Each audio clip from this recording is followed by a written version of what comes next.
പക്ഷെ big boss ഇങ്ങനെ കൂടെ പറയുമ്പോൾ എനിക്ക് വിഷമം. വേറെ അതേ ശക്തിയോടെ പതറാതെ മുന്നേറൂ. അല്പനേരം സമാധാനത്തോടെ ഇരിക്കൂ. ഇത് വെള്ളം എന്തെങ്കിലും കുടിക്കാൻ തരാൻ പറ്റുമോ? എനിക്ക് വാണിംഗ് തന്നെ പോലെ അവർക്കും ഒരു വാണിംഗ് കൊടുക്കും. ബിഗ് ബോസ് പ്ലീസ്,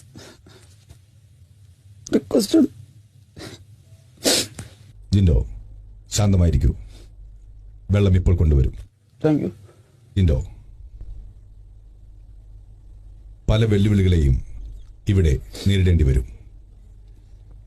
സഹനശക്തിയും യുക്തിയും അതിജീവനവുമാണ് ഈ ബിഗ് ബോസ് മത്സരത്തിന്റെ പ്രധാന അജണ്ട. ഞാൻ തളരില്ല, ഒരിക്കലും തളരില്ല. Very good. ബിഗ് ബോസ് ഇവിടുന്ന് പറഞ്ഞു കൊണ്ടുവരെ ഞാൻ തളരും. ഇതേ ആത്മവിശ്വാസത്തോടെയാണ് കളിക്കേണ്ടത്. അല്ലാതെ ഒന്നും എനിക്ക് അതിനകത്ത് പേടിയൊന്നുമില്ല. ഇവരേലും വലിയ ആൾക്കാരെ കണ്ടിട്ടൊന്നുള്ളതാണ് ഞങ്ങൾ. അതൊന്നും എനിക്ക് സബ്ജക്റ്റ് അല്ല. പക്ഷെ അതല്ല, ബിഗ് ബോസും കൂടി ഇങ്ങനെ പറഞ്ഞപ്പോൾ എനിക്ക് വിഷമം ആയിത്രേ ഉള്ളൂ.